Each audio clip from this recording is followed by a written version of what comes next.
düşüşleri görmesi bekleniyor. Bu durum maalesef Afrika kıtası için çok büyük kayıplara işaret ediyor. Komşusu açken tok yatmayan bir anlayışın temsilcisi olarak üzerimize düşen sorumluluğu her türlü menfi koşula rağmen yapmaya devam ediyoruz. Resmi kalkınma yardımlarımızı 2023'te 6,8 milyar dolar seviyesinden 2024 yılında 7,4 milyar dolara çıkarttık. Ancak bu yardımlarla hedeflenen menzile ulaşmak imkansızdır. Özellikle en az gelişmiş ülkelerde yerel kaynakların harekete geçirilmesi suretiyle sürdürülebilir kalkınma için finansman modelleri geliştirilmesi önemsiyoruz. Bakınız, karşı karşıya olduğumuz sınamalar sadece en az gelişmiş ülkeleri değil, tüm ekonomileri etkisi altına almıştır. Küresel finans krizi öncesinde ticaret küresel büyümenin en güçlü motoruyken kriz sonrası dönemde tablo köklü biçimde değişmiştir.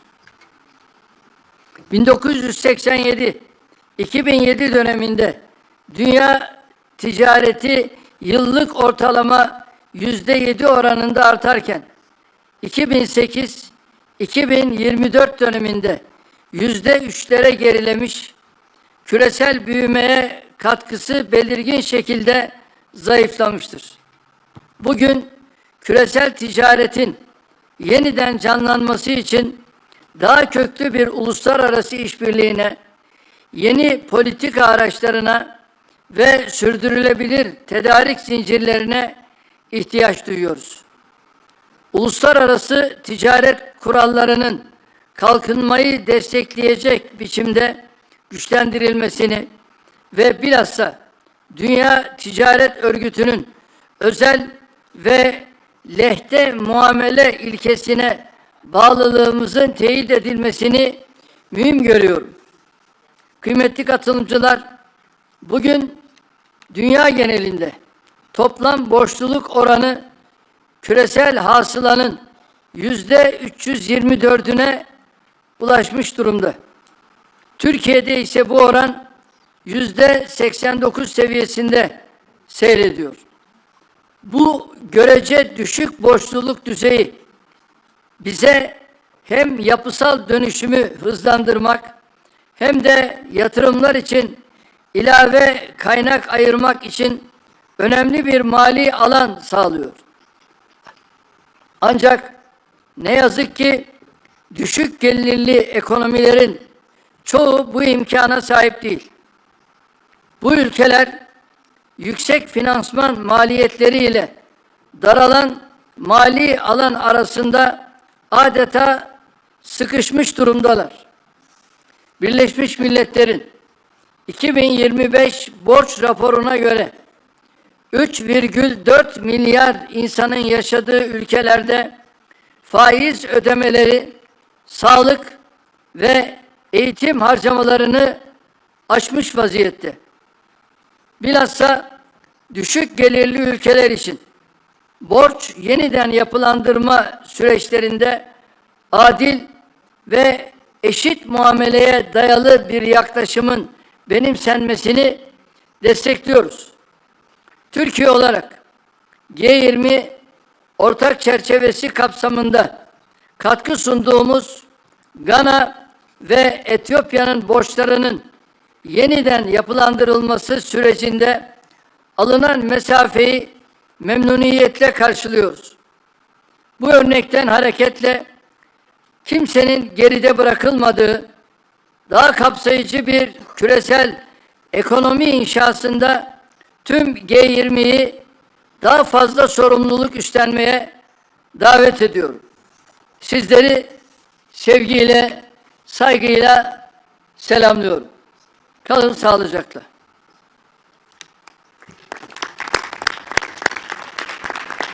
Thank you, President Erdogan.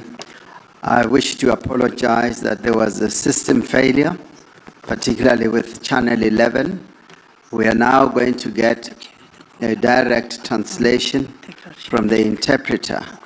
Seemingly, there was a failure in synchronizing the speech with the translation. So we will allow the interpreter to interpret what President Erdogan was saying. Please go ahead. Distinguished heads of state and government, distinguished delegates, I would like to extend my warmest greetings to all of you.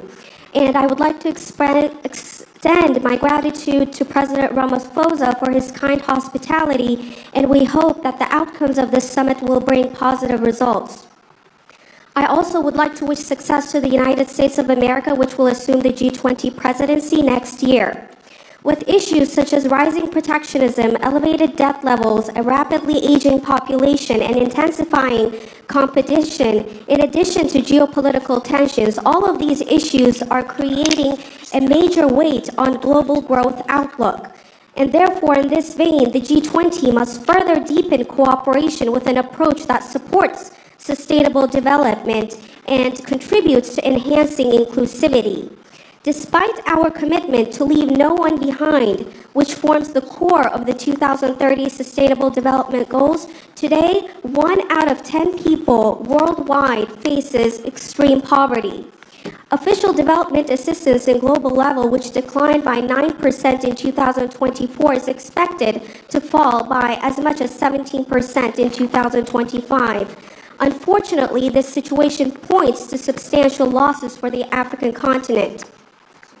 As Turkey, we continue to fulfill our responsibilities despite all these negative circumstances.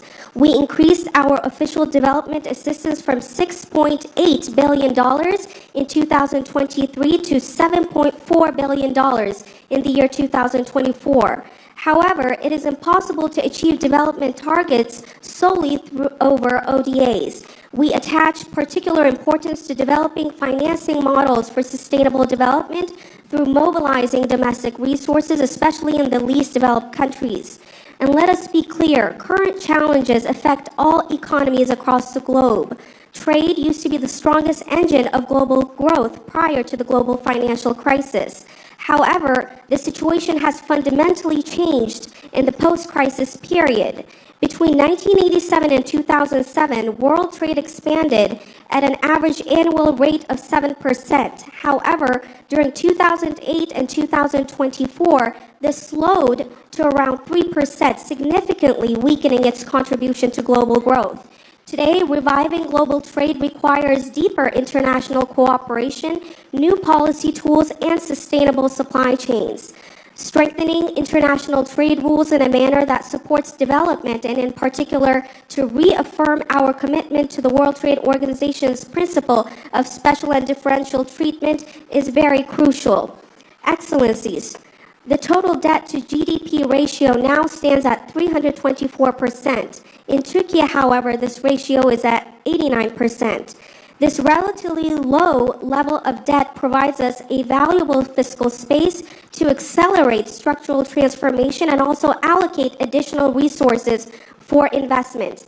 Unfortunately, most low-income countries do not have this advantage.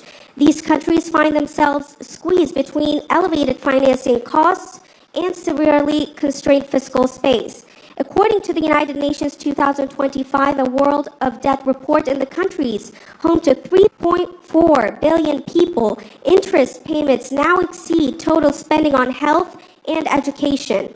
We support applying fair and equal treatment in debt restructuring processes, particularly for low-income countries. As Turkey, we welcome the progress made in the debt restructuring of Ghana and Ethiopia, to which we have contributed under the G20 Common Framework. Drawing on this experience, we call on all G20 members to assume greater responsibility in constructing a more inclusive global economy where no one is left behind. Thank you. Thank you. Thank you, President Erdogan. We apologize for the failure of the system there. I now have the opportunity to call upon His Excellency, Sir Keir Starmer, the Prime Minister of the United Kingdom of Great Britain and Northern Ireland. Well, President Ramaphosa, let me start by thanking you for hosting us here, the first G20 on African soil, which is a proud moment for South Africa, but one that, in my view, is long overdue. So let's make this summit count. It's striking listening to the contributions that across our different corners of the globe, we're all concerned to achieve the same thing for our citizens. Good jobs, lower bills, higher growth, better living standards. And that is what my government is focused on. And we want to work with our partners around the table to make that happen. But there's no doubt the road ahead is tough. This is a moment of mounting competition and crises around the world. And that, I think, has been mentioned by pretty well every contribution so far. Fragility in the Middle East, rising threats of authoritarianism and fragmentation, as well as Russia's ongoing unjustified war in Ukraine. The shockwaves of that invasion are still reverberating through global markets today. It has hit growth, driven up food and energy prices, and deepened persistent imbalances and instability across the world. With all that in mind and echoing what others have said, the role of the G20 is critical at this moment. Growth must be a mission for us all to embrace, as the means to improve lives, to fund public services, and to keep our people secure. The G20 has worked together before to fix fundamental problems in the global economy. We need to find ways to play a constructive role again today in the face of the world challenges. And I'd like to see us come together around a 5-point plan for growth that leaves no one behind. First, we do need to tackle global imbalances, like excessive surpluses and deficits, which can disrupt trade flows, sever supply chains, and choke off growth. For deficit countries, that means acting to stop unsustainable borrowing and prioritise the investment and structural reforms that drive up growth. For surplus countries, it means taking action to reduce subsidies and other trade distortions, as well as measures to boost domestic consumption. Second, we should promote open and balanced trade, taking steps to liberalise trade where we can, with new agreements that lower tariffs and barriers and return to the stability and certainty that business needs.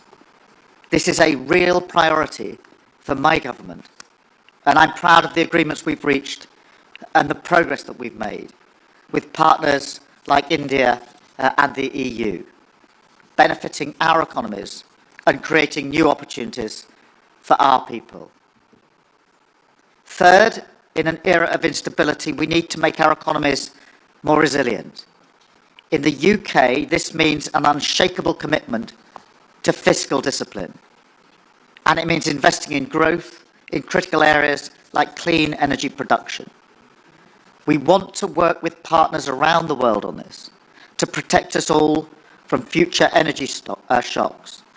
And we want to act together to secure vital supply chains, including for critical minerals.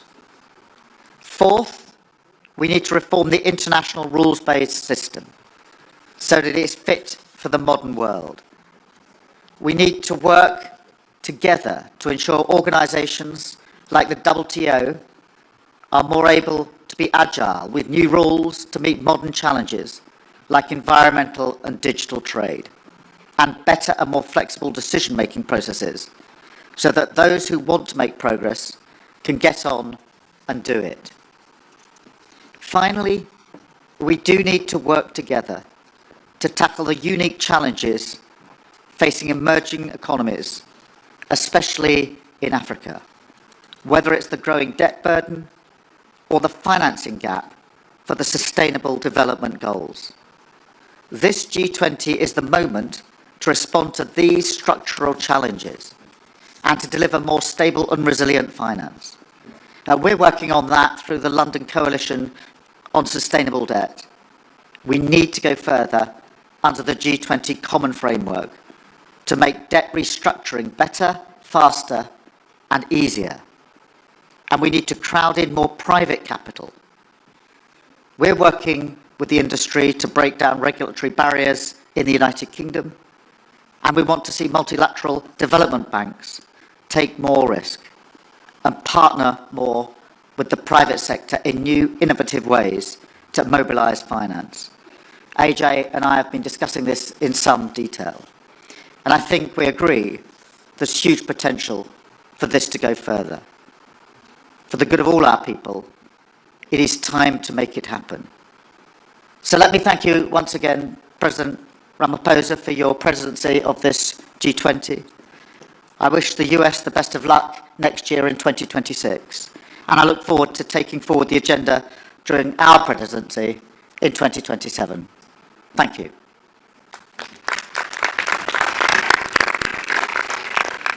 Thank you very much, Prime Minister Sama.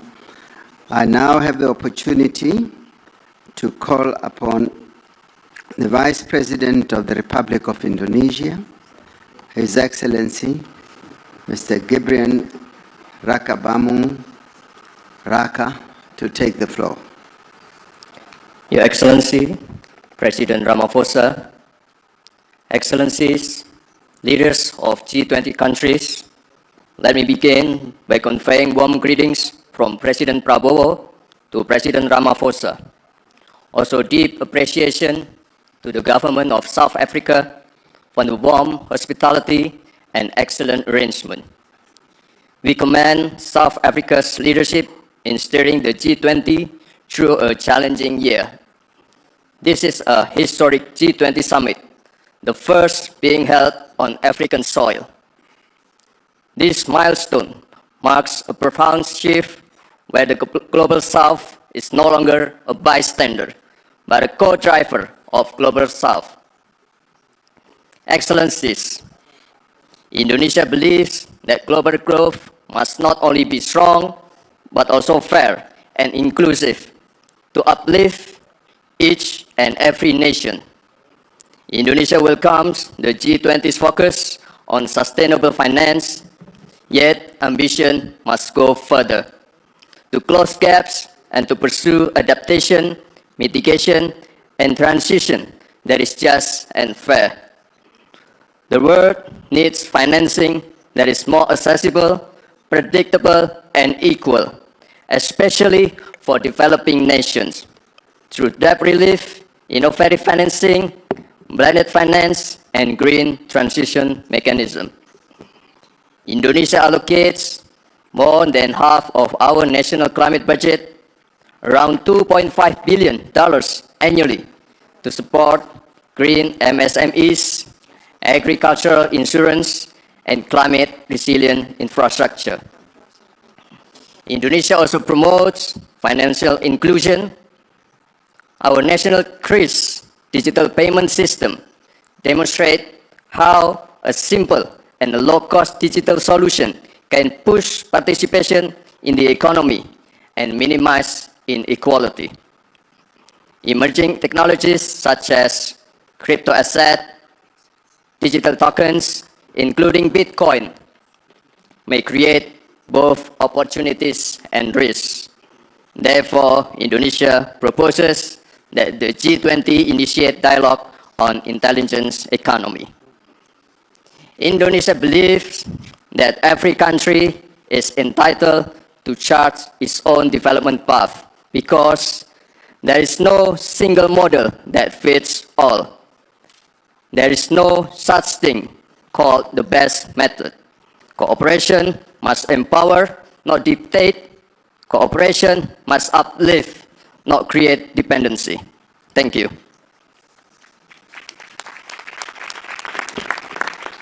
Thank you very much, Vice President.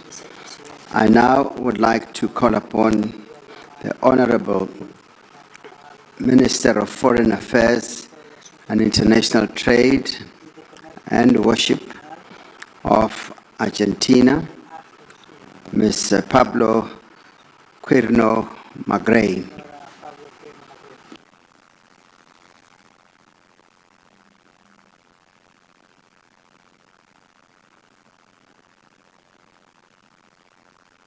Oh, Mr. Thank you.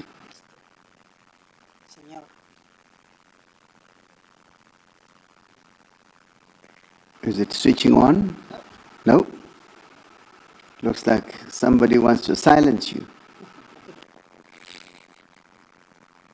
There we go. Sorry. Thank you, Chair. I would like to express our gratitude to the Government of South Africa and President Ramaphosa for the generous hospitality extended to us by your country during this year. Your presidency has invited us to reflect through the lenses of solidarity, equality, and sustainability. Allow me to outline our perspective on these pillars. We believe that the principles of solidarity, equality, and sustainability can only be achieved with an international system grounded in freedom, clear rules, and responsible economic governance. Economic growth remains the foundation for job creation, investment, and resilience in our economies. Such growth depends on policies that promote stability, innovation, and private sector development within a predictable framework grounded in the rule of law and a market-based economy, as highlighted in the G20's foundational declarations. Argentina has learned firsthand that long-term growth is only possible when supported by sound public finances. Fiscal imbalances contribute to inflationary pressures, limit investment, and erode economic confidence. Addressing these imbalances through responsible fiscal management and expenditure control is critical. In this context, solidarity can only be effective when growth rests on a stable macroeconomic environment, a legal order that protects private property, and clear rules that expand opportunities for private sector development and all individuals in our society. Associated with this is equality of opportunity, which is both achievable and desirable when grounded in the principle of equality under the law. Achieving this requires structural reforms that foster solid institutional and regulatory frameworks, laying the groundwork for markets to function efficiently, attract investments, encourage job creation, and boost productivity. Equally important is creating opportunities through education, which serves as a powerful equalizing tool and equips individuals with the skills needed to fully benefit from these economic reforms. Technology is a strong ally in this effort. We must maximize the opportunities it provides while mitigating its risks. This includes fostering digital transformation and ensuring that job creation aligns with the needs of the future economy based on the upskilling and reskilling of labor. It is therefore necessary to design policies that facilitate investment by establishing conditions for the development of a market policy, vocational training, and education for work that facilitates growth, the creation of wealth, and quality jobs, accompanied by labor flexibility policies. Development policies must be directed toward creating an environment that encourages private investment by reducing risks and taxes, protecting individual property rights, ensuring predictability, and enabling all people to pursue the success of their ventures based on merit, effort, vision, and innovation. When the foundations of growth are respected, solidarity and equality of opportunity become achievable and sustainable over time. Distinguished Chair, esteemed leaders, finally, I wish to draw to your attention to the draft document circulated yesterday. As we all recognize, this G20 represents an important opportunity to demonstrate our collective commitment to the development of the African continent and its people. Argentina has sought to contribute meaningfully and constructively to the consensus-building process. We have shared the red lines we identified in this context, aiming to support the G20's broader goals. Those red lines remain until this time. We all know that the G20 is a premier global forum for coordinating economic actions. Its core principle is consensus, which reflects the reality that all of us must work together to accomplish our shared objectives, ensuring financial stability, fostering economic growth, and strengthening collective development. For Argentina, it is crucial to preserve the integrity of this process by acknowledging when consensus has not been achieved, rather than proceeding with a doctrine that does not accurately reflect our collective will. Moreover, we're deeply concerned with how certain geopolitical issues are framed in the document. Specifically, it addresses the long-standing Middle East conflict in a manner that fails to capture its full complexity. By focusing on a single dimension of a specific territory, it overlooks the broader regional context, the international recognition of different entities, and the structural causes of the dispute. In this regard, I wish to recall the recent adoption of UN Security Council Resolution 2803 on November 17th, which emphasizes the international community's support for a just and lasting peace in the Middle East, while calling for a comprehensive, fair process to address all aspects of the conflict. In closing, Argentina, although cannot endorse the declaration based on the aforementioned discrepancies, remains fully committed to the spirit of cooperation that has defined the G20 since its inception. We're convinced that only through genuine dialogue, respect for consensus, and adherence to the principles of the United Nations Charter and international law can this forum continue to keep working constructively with all members and partners, with a shared aim on strengthening global stability, promoting sustained growth, and advancing development in a manner that is inclusive, balanced, and respectful of our diversity. Thank you, Chair.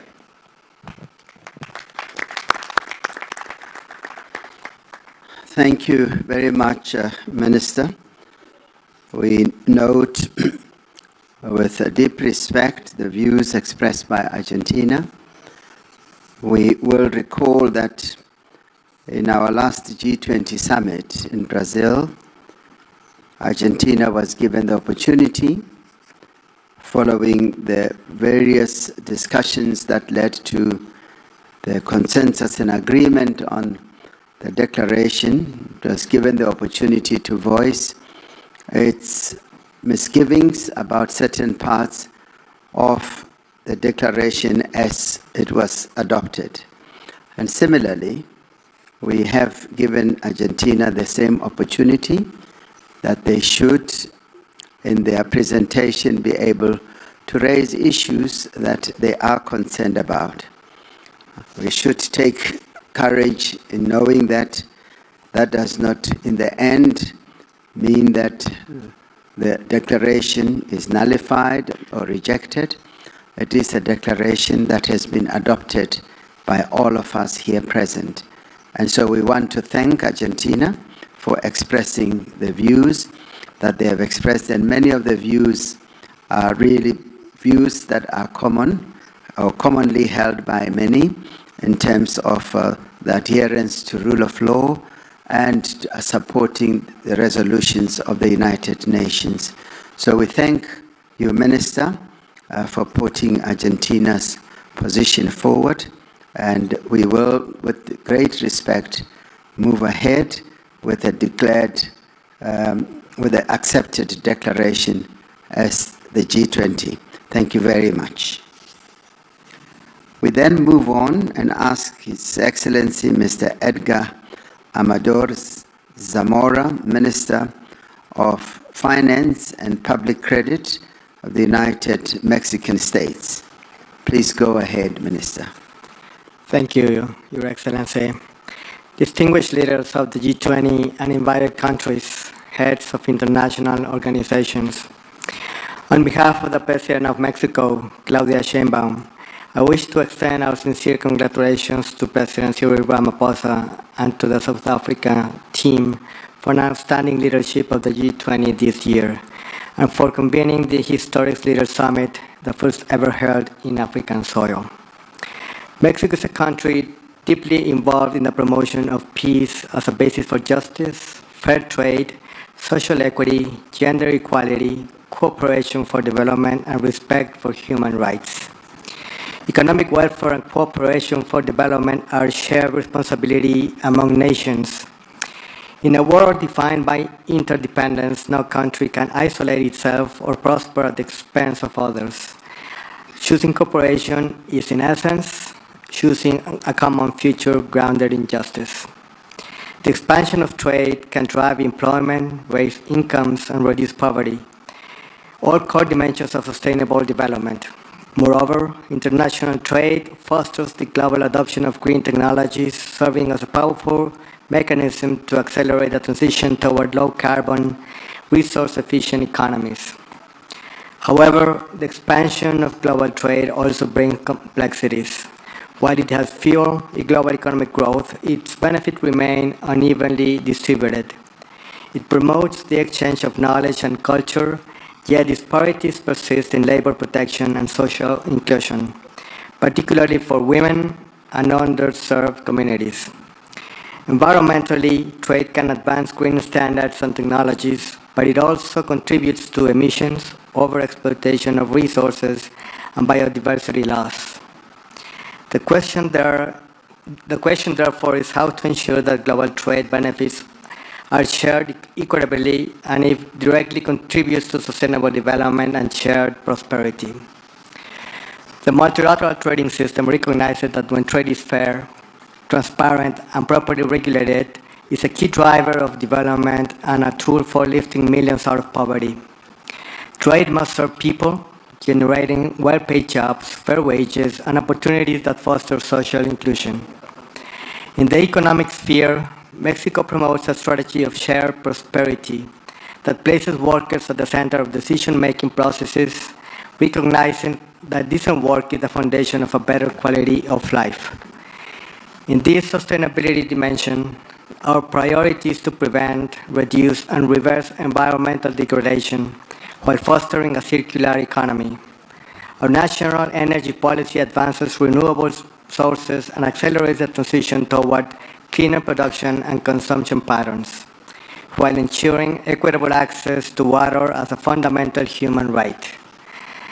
Through the Plan Mexico, we are empowering MSMEs by integrating them into national and global value chains, facilitating access to credit, digital tools, and capacity building program is essential for equitable growth and innovation. At the same time, we are investing in human capital, aligning education and training systems with the skills needed for the green and digital transitions. Environmental sustainability lies at the heart of Mexico's industrial and trade policy. We promote investment that meets standards on water reuse, clean energy, and solid waste management, with encouraging community-centered business practices. Environmental responsibility and resource efficiency are not obstacles to competitiveness. They are its foundation. Moreover, ensuring debt sustainability, particularly in less developed countries and vulnerable economies in Africa and Latin America, will strengthen those nations and create a more resilient and sustainable international financial system, where the benefits of trade and cooperation can reach all populations. Mexico has supported instruments for debt treatment such as the Common Framework and the G20 Ministerial Declaration of Debt Sustainability. We have also developed a sustainable debt management strategy by using debt instruments under favorable conditions, including local currency and fixed interest rate bonds. Through sound public budget management, Mexico has increased investment in social protection and education above 6% and 4% in real annual terms, respectively. Thus, we advocate for international debt frameworks that enables this development-oriented approach, preserving fiscal space for health, education, and sustainable infrastructure. The G20 must lead by example in implementing the Sevilla Commitment, strengthening the Common Framework, and expanding it to include middle-income and climate-vulnerable countries is both a moral and economic necessity. The G20, the United Nations, and international financial institutions must act in coherence. Mexico calls for an advancement of its synergies between the Sevilla Action Platform, the Pact for the Future, and G20 Financial Track. Finally, Mexico believes that the strength of the G20 lies not only in its economic power, but in its collective moral responsibility. Let us lead with courage and conviction to make trade fair, debt sustainable, and development truly inclusive. Thank you very much for your attention. Thank you. Thank you indeed, Minister. I now have the privilege to call on the Minister of Foreign Affairs of the Kingdom of Saudi Arabia, Prince Faisal bin Farhan Al Saud, to take the floor. بسم الله الرحمن الرحيم. فخامة الرئيس سيريل رامافوزا، الحضور الكرام، يسعدني أن أشارك في قمة هذا العام في مدينة جوهانسبرغ تحت شعار التضامن والمساواة والاستدامة. ويسرني أن أستهل كلمتي بنقل تحيات خادم الحرمين الشريفين وسمو ولي العهد حفظهم الله وتمنياتهما الصادقة بنجاح مساعي رئاسة جنوب أفريقيا التي تستضيف أعمال مجموعة ال20 ولأول مرة في القارة الأفريقية، ومساعي الدول الأعضاء بتعزيز التعاون الاقتصادي وتحقيق التنمية المستدامة على الصعيد العالمي. الحضور الكرام، تؤكد المملكة العربية السعودية دعمها الكامل للجهود الرامية إلى إصلاح منظمة التجارة العالمية وتعزيز نظام تجاري متعدد الأطراف عادل وشفاف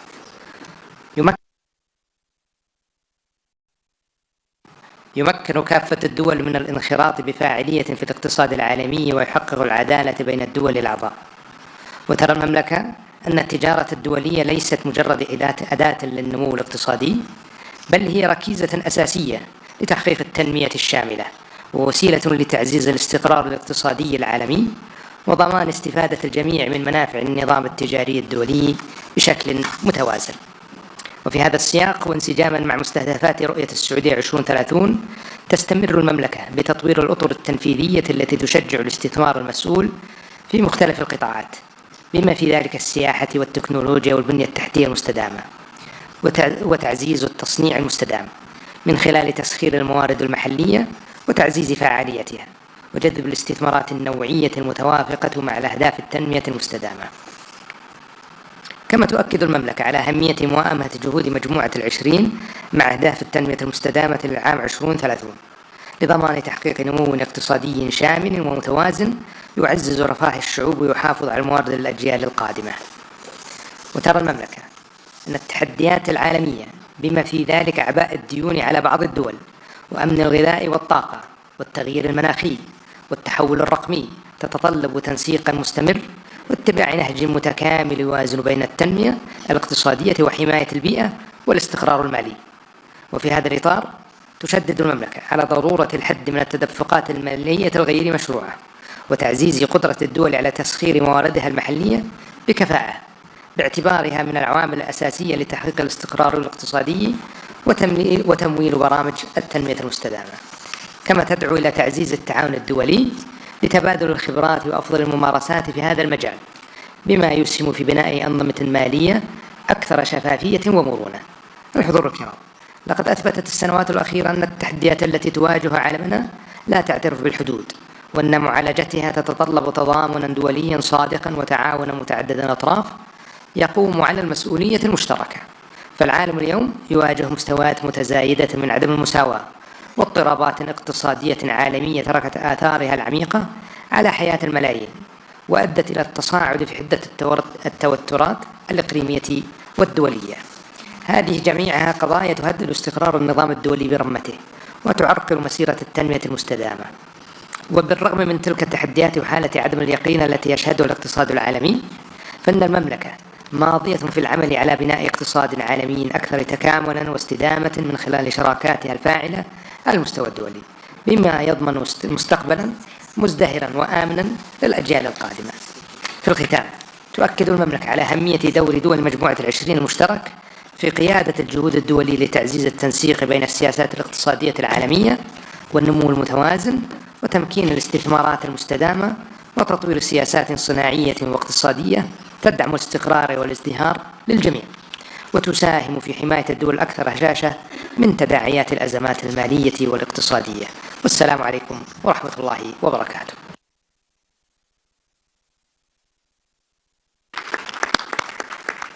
Thank you very much, Your Royal Highness.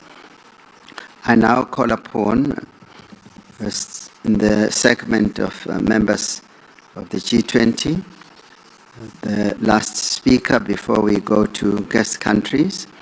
I now call us upon the Deputy Chief of Staff of the Presidential Executive Office of the Russian Federation, Mr. Maxim Oreshkin.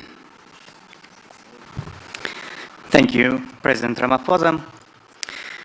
The international economic order is definitely in crisis and is no longer matching new and emerging realities. This crisis is three-dimensional. the crisis of globalization and openness, the crisis of global economic institutions, and the crisis of economic development models. These days, global economy is facing a severe fragmentation. Advanced economies continue to engage in illegitimate unilateral actions, including sanctions, trade barriers, technological and educational restrictions, as well as seizure of sovereign assets. These methods of unfair competition destabilize the global economic architecture, disrupt supply chains, discourage long-term investments, hold back the global growth, and undermine progress in achieving the Sustainable Development Goals. Today, we are here in Africa, a region that urgently needs strong economic growth to meet the needs of its fast-growing population. We should talk today about access of Africa and the Global South to new technologies, healthcare, education, and most importantly, financing. We're concerned that financial flows to developing countries are simply not enough. Even the official development assistance came to a steep decline in 2024 of 7.1% and is projected to fall further. While Africa is in dire need of capital inflow, total net borrowings by G7 governments, according to the IMF data, will reach almost $3 trillion this year. By the way, it equals to total GDP of the whole African continent. Mounting sovereign debt of several G7 countries pushes them to the verge of fiscal collapse. Artificially inflated financial bubbles may trigger a knockdown to the global economy. If we look at the international financial institutions, they are currently deviating from development finance to military expenditures.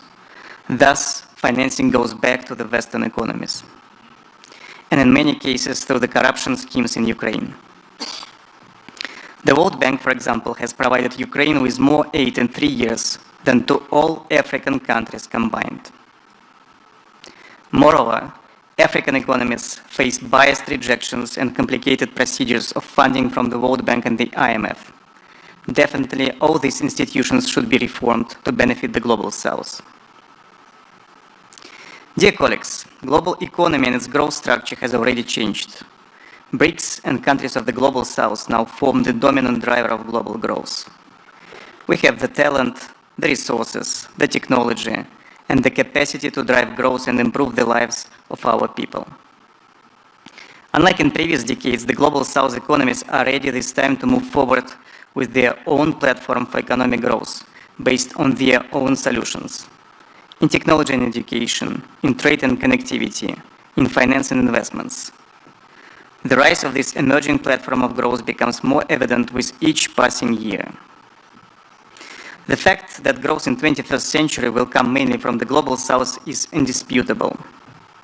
We call the G20 to get back to the fundamentals of sustainable development. It means poverty reduction, social inclusion, and environmental sustainability. This should be based on sound economic development, which includes fighting protectionist and illegitimate unilateral measures, including sanctions, tariffs, technological and educational restrictions. To fulfill this mandate, the G20 should stay a multilateral platform for coordinated action acting in solidarity, equality, and sustainability. Russia is ready to play an important role in this process. Thank you. Thank you. Thank you very much. Thank you, Your Excellency. That concludes for us the segment of the members of the G20 speeches. We now move on to section B, which is guest countries, who will, as we have to conserve time, be limited to 3 minutes each. And I do hope that we are able to keep to that to the extent that we can. I now call upon His Excellency, Dr. Abiy Ahmed Ali, the Prime Minister of the Federal Democratic Republic of Ethiopia. Your Excellency Cyril Ramaphosa, Your Excellencies, Heads of State and Government, distinguished delegates, let me begin by extending my appreciation to President Cyril Ramaphosa for his extraordinary leadership. I also would like to acknowledge Johannesburg a city of opportunity and progress. Excellencies, it is with humility and hope that I address you on African soil at this historic G20 Summit. Humility because Ethiopia's journey is still unfolding. Hope because our story, like that of many nations here, shows that transformation is possible even in difficult circumstances. Ethiopia is a land of ancient civilization, defined by resilience and prospects still being written. Our homeland has sheltered faiths. Our people have built lasting societies. From this legacy comes Madamar, a philosophy of unity in diversity, of synergetic collaboration that multiplies potential and of progress shared by all. Guided by this spirit, Ethiopia is moving toward inclusive growth. Our cities are becoming hubs of innovation. Industrial parks reshape economies. Farmers use tools their parents could never imagine. Young entrepreneurs and building businesses that were impossible to dream of a generation ago. For too long, countries like ours have been labeled fragile or poor. Yet our story is a quiet revolution of bold actions rewriting what is possible. Because growth is the achievement of people who refuse to be left behind. In Ethiopia, we have learned that inclusivity is not charity, it is efficiency. When every farmer, entrepreneur, and innovator shares in progress, the economy becomes self-sustaining. Our journey has been tested by drought, conflict, and global shocks. Yet from those tests emerges transformative renewal. We are investing in renewable energy that powers both homes and hope, digital infrastructures that connect citizens, and green agriculture turning smallholder farmers into climate champions. Excellencies, we're not here to speak of despair. We're here to speak of possibility and of shared responsibility. In that spirit, let me highlight three priorities. First, debt. Ethiopia has engaged actively with the G20 Common Framework to unlock resources. Debt relief must translate into investments that empower people and secure the future, including educated children, modern hospitals, and resilient infrastructure. Second, climate. Through our Green Legacy Initiative, Ethiopians have planted over 48 billion seedlings, restoring soils, watersheds, and hope.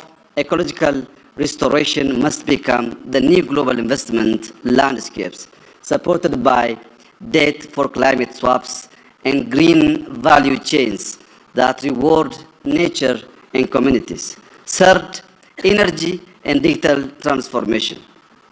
The Grand Ethiopian Renaissance Dam symbolizes Africa's renewable ambition. We are expanding into solar, wind, geothermal, and nuclear power, and we envision an Africa energy network that drives industrialization while achieving net zero emissions. Through Digital Ethiopia, we have liberalized telecom, expanded broadband, and advanced digital finance. By 2030, we aim to complete our national digital public infrastructure, integrating IDs, payments, and data platforms to serve citizens. For Ethiopia, artificial intelligence is a tool for inclusion, helping predict droughts, diagnose diseases, and support local language, ensuring technology works for all. Excellencies, Ethiopia's journey mirrors that of many emerging economies. Our success offers lessons, our challenges offer insights. Inclusivity and sustainable growth is both a practical and a moral imperative for our continent. It requires humility to reconsider what we treasure and courage to redefine what we value.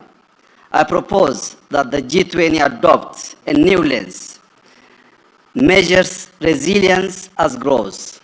Let us count not only GDP, but the capacity of societies to withstand and adapt, because That ultimately is what sustains development. Ethiopia stands ready, rooted in Madamar, to contribute to this shared global journey. I thank you.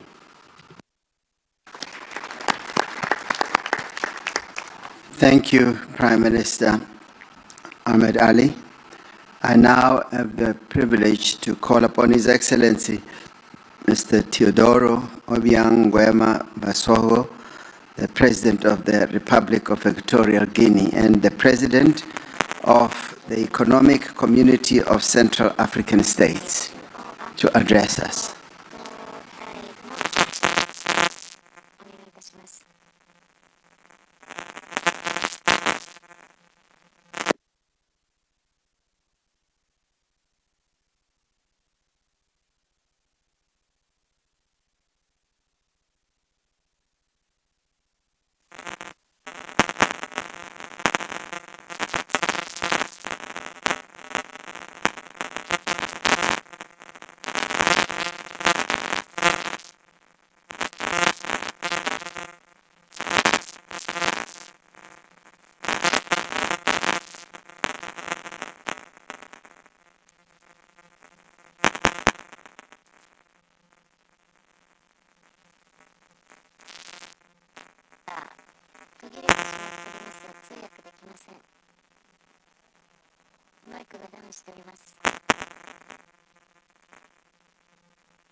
Okay, there seems to be a problem there which they will fix in a little while. I will come back to President Basogo.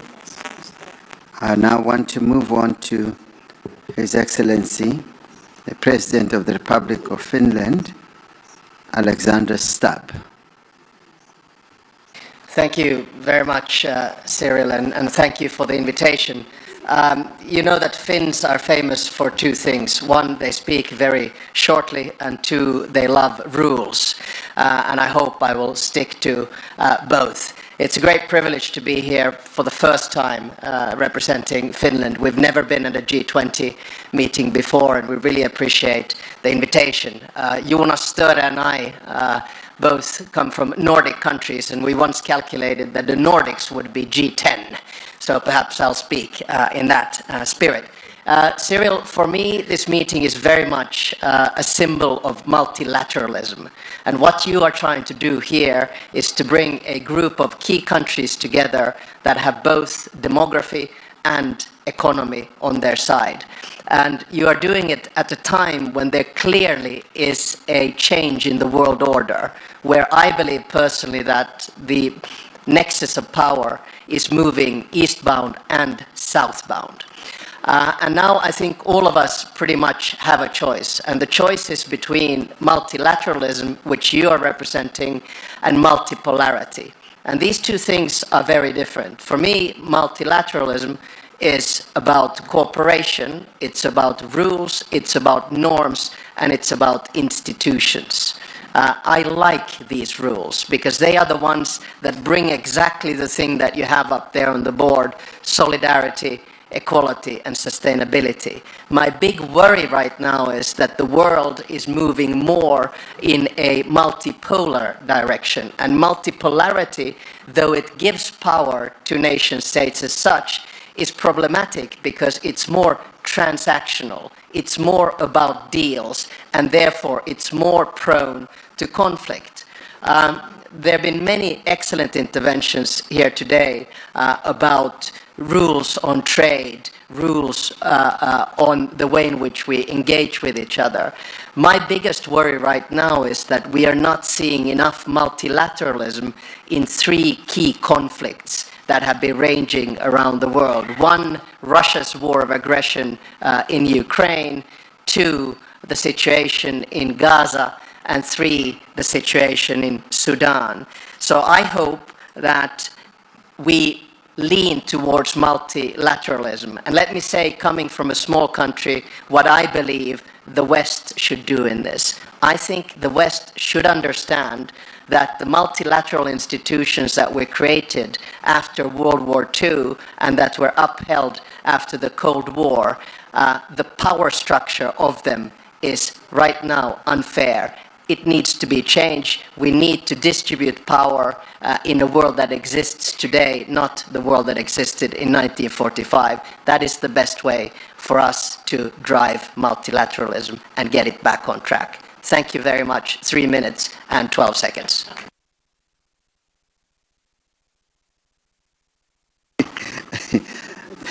Thank you very much, President Stubb.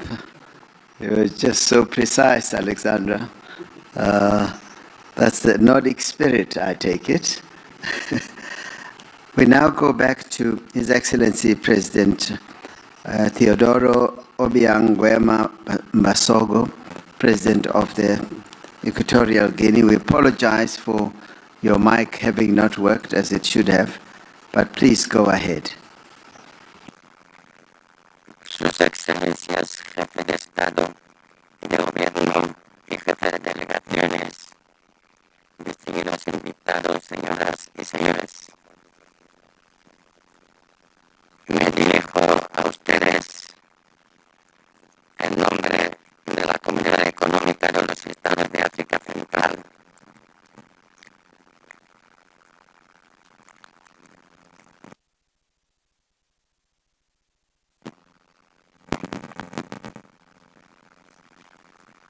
There is still a problem for President Basogo.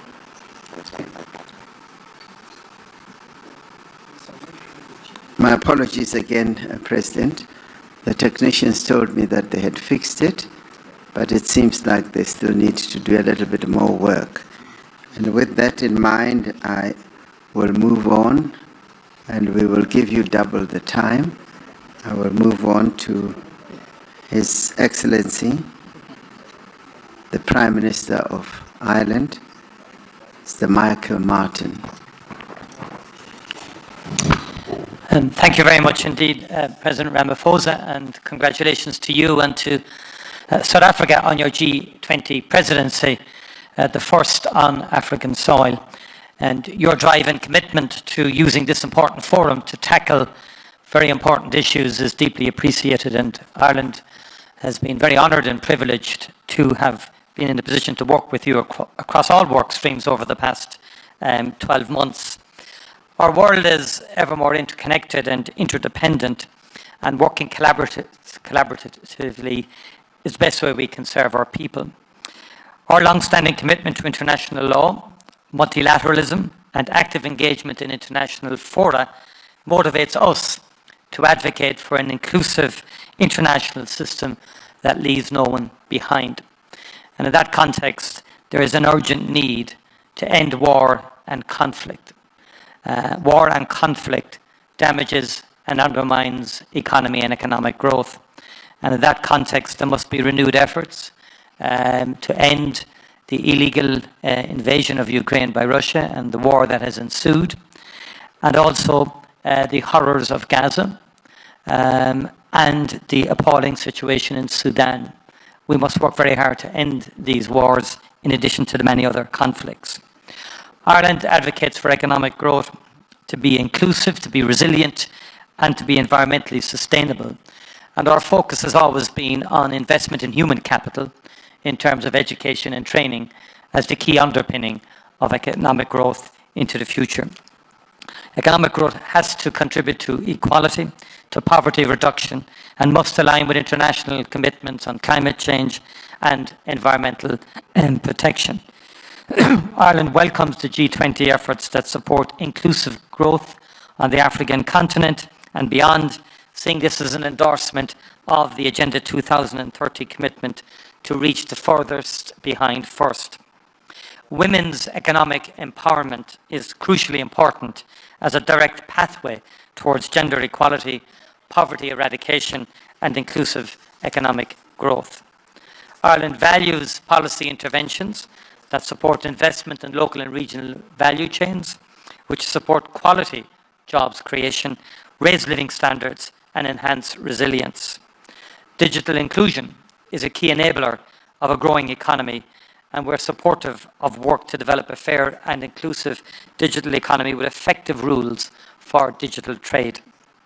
Trade and investment need to create opportunities for those considered the furthest behind, particularly women and marginalised groups.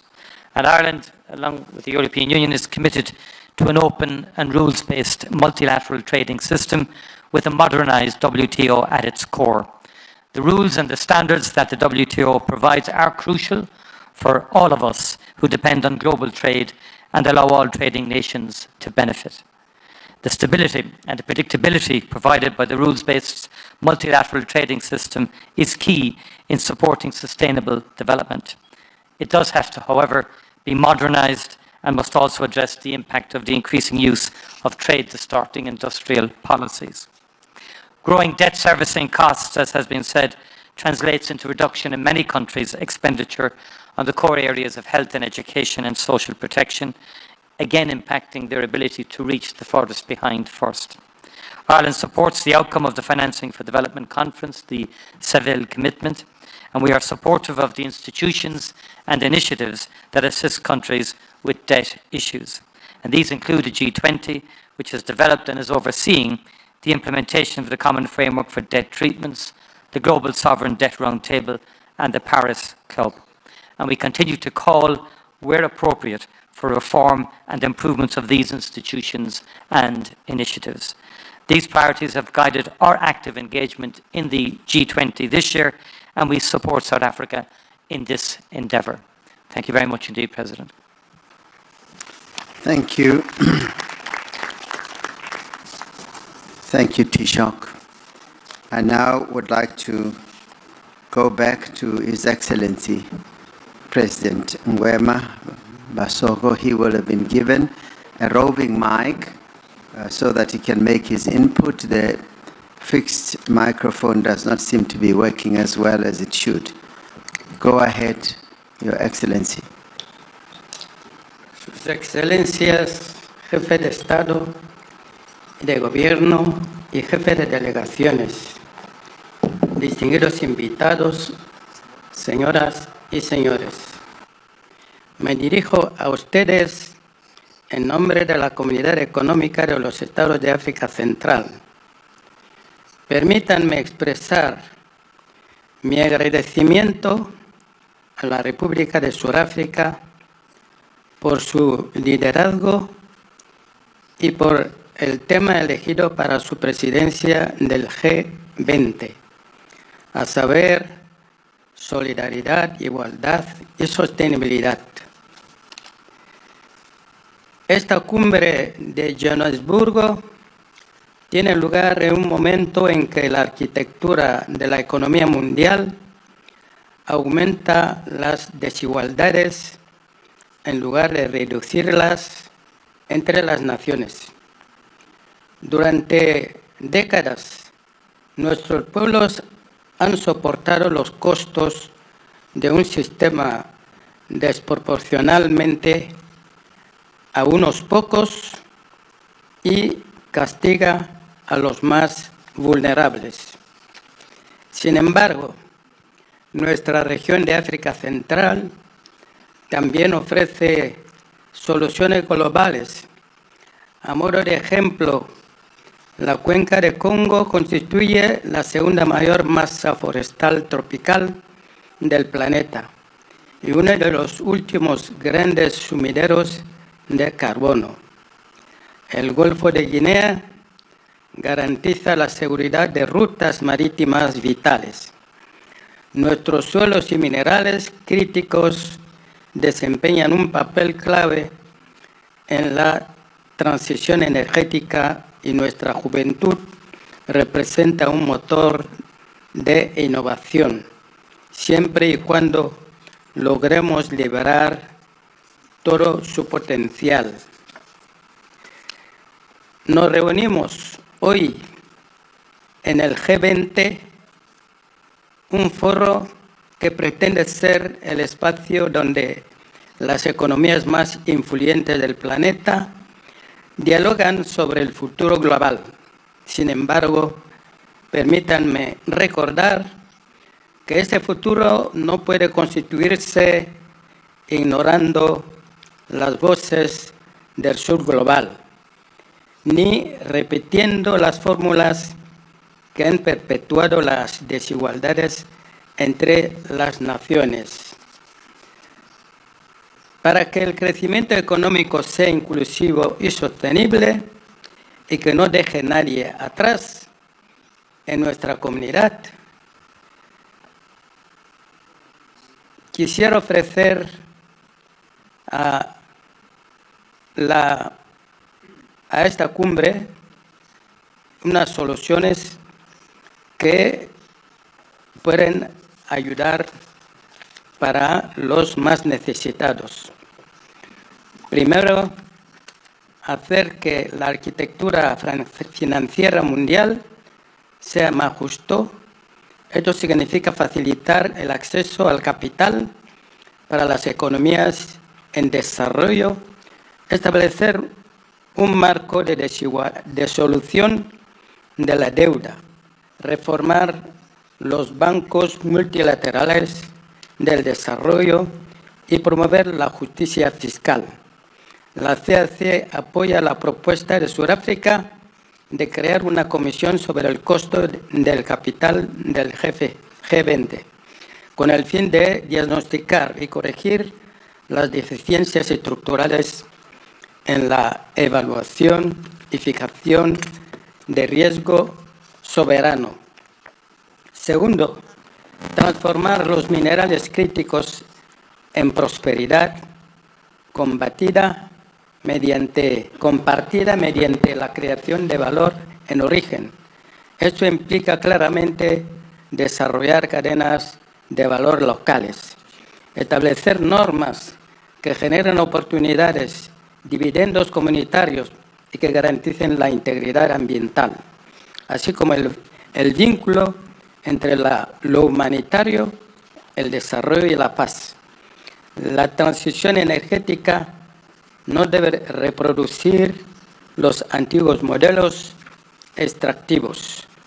Tercero, garantizar la seguridad alimentaria y nutricional mediante inversiones desde la producción hasta la distribución.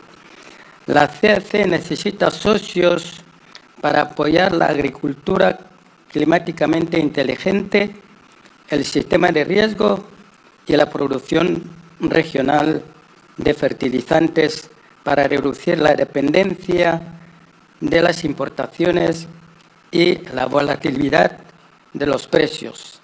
Invertir en el almacenamiento de cadenas de frío y servicios de asesoría digital dirigidos a los pequeños productores, sobre todo las mujeres y los jóvenes. Asimismo, abogamos por la creación de una reserva alimentaria general y de un sistema de alerta temprana.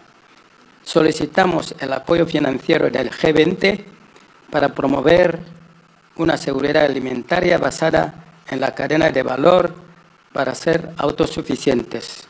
Cuarto, reconocer y recompensar los bienes públicos mundiales, en particular la cuenca del Congo, cuyas selvas absorben miles de millones de toneladas de carbono y protegen los regímenes de lluvias más allá de nuestra región. En efecto, proponemos la creación de una ventana de financiamiento específica basada en los resultados complementarios al Fondo de Pérdidas y Daños. Invitamos al G20 a contribuir en la creación de mecanismos automáticos de desembolso rápido para la reconstrucción post-desastre. Quinto y último, poner al ser humano en el centro de la transición digital y de la inteligencia artificial. Esto debería impulsarnos a la inversión en infraestructuras digitales, públicas y en la innovación inclusiva. Proponemos, por tanto, establecer un mecanismo de G20 para ampliar el acceso a la conectividad y a los conjuntos de datos abiertos para la inteligencia artificial de interés público, priorizando las lenguas y los contextos del sur global.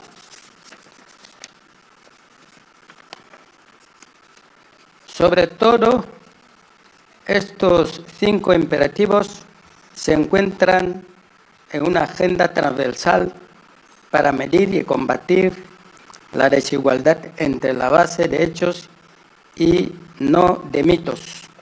La CAC respalda la creación de un panel internacional sobre las desigualdades, a fin de seguir las tendencias, evaluar las causas y medir el impacto de las políticas. El mundo reclama una gobernanza más justa y es nuestra responsabilidad ofrecer una respuesta que conduzca a un futuro más próspero para todos los pueblos del planeta. Muchas gracias.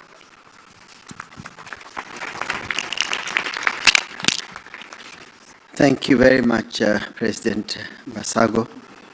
I now would like to call upon the Prime Minister of Jamaica and the Chair of the Caribbean Community, CARICOM, Dr. Andrew Michael Holness, to take the floor. President Ramaphosa, thank you for the kind invitation to participate in this important meeting. Please accept our commendations on South Africa's presidency. Excellencies, Jamaica supports the global agenda to make economic growth not only strong and sustainable, but also inclusive and resilient.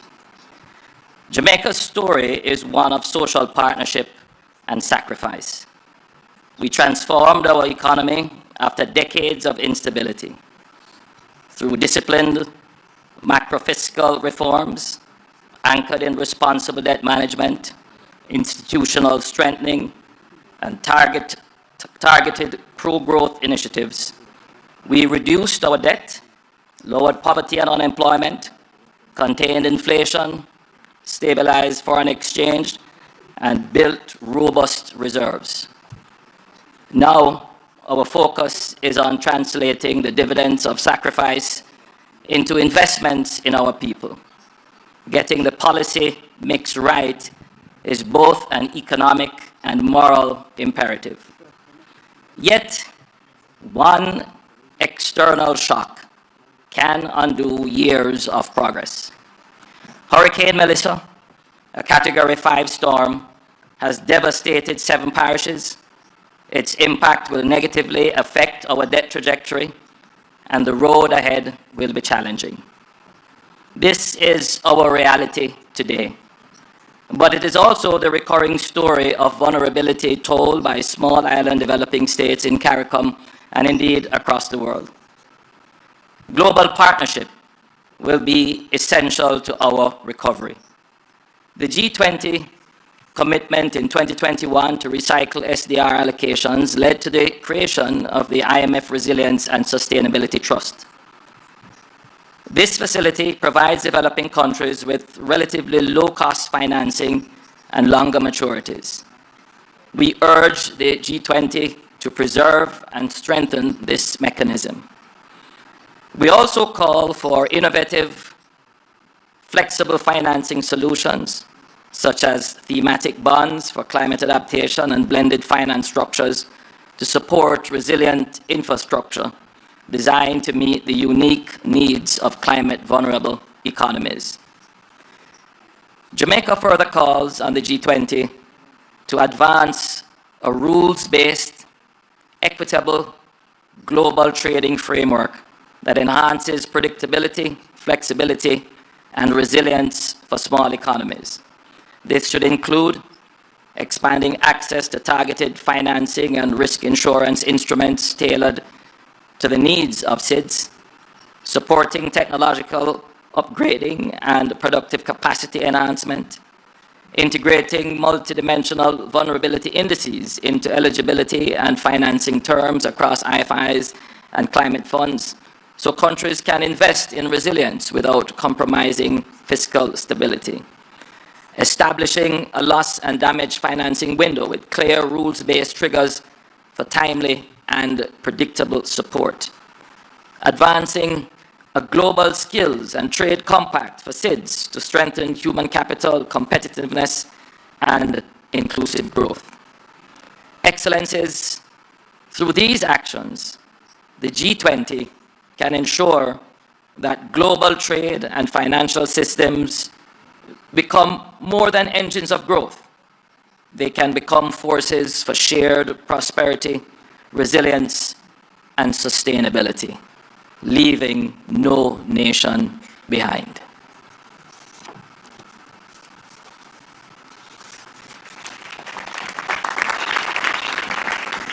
Thank you, Prime Minister, and we should collectively pass our condolences to you and the people of the Caribbean for the devastation that we all witnessed as you faced a huge calamity.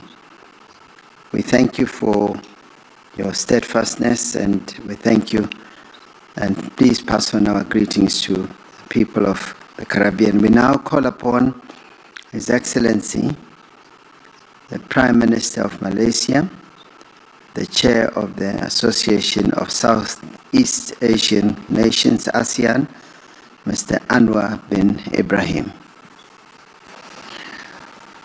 I thank President Cyril Ramaphosa for his leadership and for South Africa for inviting Malaysia and as ASEAN chair to this summit. We meet in a country and continent that has endured the most dehumanizing aspect of apartheid and colonization.